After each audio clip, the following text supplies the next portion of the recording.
Friends, welcome to Thilaga's kitchen. இன்றைக்கி நான் ஒரு ரெசிபி செய்ய போகிறேன். ஃபிஷ்ஷும் ப்ரான்ஸும் வச்சு அதுக்கு என்னென்ன தேவைன்னு சொல்லி காட்டுறேன். 2 பெரிய வெங்காயம், 2 தக்காளி, 2 பச்சை மிளகாய். இதுக்கு கனவாக சேர்த்தா இன்னும் ருசியாக இருக்கும். இப்போ இதுக்கு நான் பொரிக்கிறதுக்கு நான் எண்ணெய் அளவில்லை, எவ்வளோ நாளும் எண்ணெய் விடலாம். இது மீனும் இறாலும் வெங்காயமும் பொரிக்கிறதுக்கு.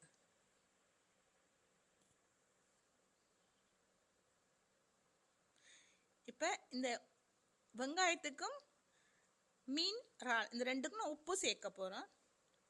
வெங்காயத்துக்கு தேவைன்னா கார்ன்ஃப்ளவர் சேர்த்து பொரிக்கலாம். இப்போ மீனுக்கும் நான் உப்பும் மஞ்சளும் சேர்த்துட்டு அது பிறகு தனி மிளகாத்தூள் ஒரு கரண்டி அளவு சேர்க்குறேன், ஒரு தேக்கரண்டி அளவு சேர்க்குறேன் ஃப்ரை பண்ணுறதுக்கு. இது கொஞ்சம் ஸ்பைசியாக உள்ள ஒரு ரெசிபி.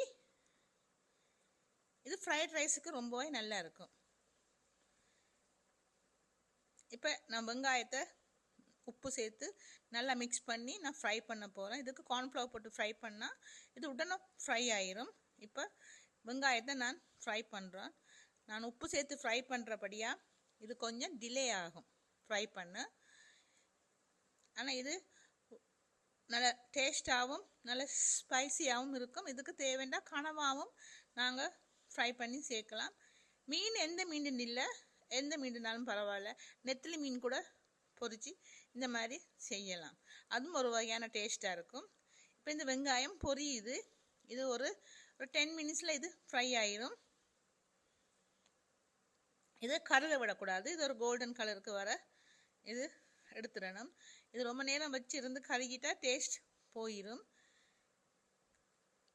இது ஒவ்வொருத்தருக்கும் ஒவ்வொரு ரெசிபியில் எக்ஸ்பீரியன்ஸ் இருக்கும். எல்லாரோட சமையலும் டேஸ்ட் தான். ஆனால் இதுவும் ஃப்ரைட் ரைஸுக்கு கூடுதலாகவே நல்லா இருக்கும். மஞ்சள் சோறுக்கு, ஃப்ரைட் ரைஸுக்கெலாம் இது வச்சு சாப்பிடலாம்.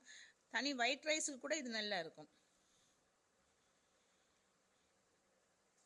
இது கொஞ்சம் காரமாக தான் இருக்கும். நான் இதுக்கு தனி மிளகாத்தூளும் சில்லி ஃப்ளேக்ஸும் சேர்க்கணும். ஆனால் நான் தனி மிளகாத்தூள் சேர்க்கல. சில்லி ஃப்ளேக்ஸே சரியான காரம். இப்போ இது வெங்காயம் பொரிஞ்சிடுது. இப்போ நான் இதை வெளியே எடுத்துட்டு நான் இதுக்குள்ள தான் மீனும் இறாலும் பொரிக்க போகிறேன். இப்போ மீன் பொரிக்க கொஞ்சம் டிலே ஆகும். இறால் ஒரு 10 மினிட்ஸில் ஃப்ரை ஆயிரும். அப்போ நான் மீனை போட்டு ஃப்ரை பண்ணி ஒரு முக்கால்வாசி மீன் ஃப்ரை ஆகி வரும்போது தான் நான் இறாலை சேர்ப்பேன். இப்போ இதே எண்ணெயில் தான் நான் மீனையும் இறாலையும் ஃப்ரை பண்ண போகிறேன். இப்போ மீனை ஃப்ரை பண்ணுறேன் நான். இந்த மீன் ஃப்ரை பண்ணி வரும்போது அதில் தான் இந்த இறாலையும் நான் சேர்ப்பேன். இதுக்கு கனவாகவும் சேர்த்தா டேஸ்ட் இன்னும் கொஞ்சம் கூடுதலாக தூக்கலாக இருக்கும். இது இப்போ மீன் பொரியுது. இப்போ மீன் பொரிஞ்சு ஒரு அளவு வரும்போது நான் இப்போ இறாலையும் இதுக்குள்ளே சேர்ப்பேன். ஆனால் எதுவுமே கருக விடக்கூடாது. கருக விட்டு அதில் டேஸ்ட்டே மாறிடும். நான் இப்போ 500 கிராம் இறால் 250, மீன் 250 ரெண்டும் சேர்த்து 500 கிராம் இருக்குது. அதுக்கு தான் 2 வெங்காயம் சேர்த்துருக்குறேன். இப்போ இறால் 500ம் மீன் 500ம்டா அதுக்கு 1 கிலோ வெங்காயம் போட்டாலும் பிரச்சனை இல்லை.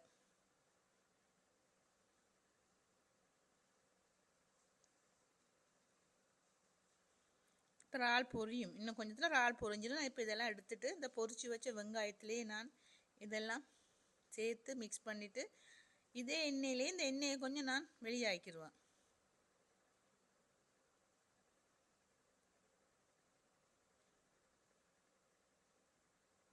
இதுக்கு நான் சோயா சாஸ், டொமேட்டோ சாஸ் சேர்ப்பேன்.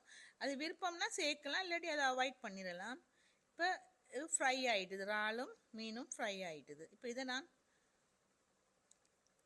இந்த டிஷ்ஷை நான் இப்போ அடுத்த ஸ்டெப் என்னன்னு சொல்லி காட்டுறேன். இப்போ இந்த எண்ணெயை கொஞ்சம் குறைச்சிட்டு நான் இதே எண்ணெயிலேயே நான் இஞ்சும் பூண்டும் பேஸ்ட் இது ரெண்டையும் அதில் போட்டுட்டு அந்த பூண்டுண்ட ஸ்மெல், இஞ்சிட ஸ்மெல் அது கொஞ்சம் போகிற வரைக்கும் அதை கொஞ்சம் ஃப்ரை பண்ணிவிட்டு அதுக்கு பிறகு நான் பச்சை மிளகாய், கருவேப்பட்டை, கருவேப்பிலை இதெல்லாம் போட்டு நான் இதில் கொஞ்சம் ஃப்ரை பண்ணிவிட்டு அதுக்கு பிறகு தக்காளி பழத்தையும் சேர்ப்பேன்.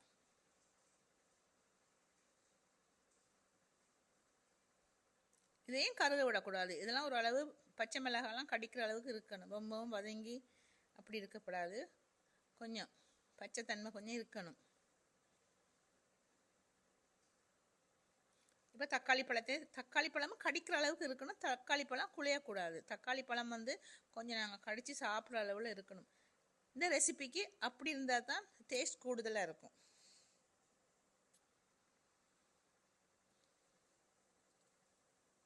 இப்போ அடுத்து அந்த மீன், வெங்காயம், இறால் இதெல்லாம் சேர்ப்பேன். இப்போ உப்பும் கொஞ்சம் சேர்த்துருக்குறேன். நான் உப்பு முன்னும் சேர்த்தேன். இப்போ இதெல்லாம் உண்டா சேர்க்குறேன். நான் சேர்த்து இதெல்லாம் உண்டா மிக்ஸ் பண்ணணும். இறால், வெங்காயம், மீன் இதெல்லாம் மிக்ஸ் பண்ணி எல்லாம் ஒரே தரத்துக்கு வரணும். இப்போ சில்லி ஃப்ளேக்ஸ் 2 தேக்கரண்டி அளவு சேர்க்குறேன்.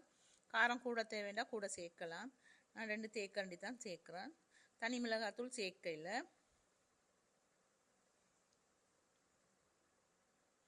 இப்போ இதுக்கு வந்து சோயா சாஸ் ஒரு மேசக்கரண்டி அளவு சேர்க்குறேன்.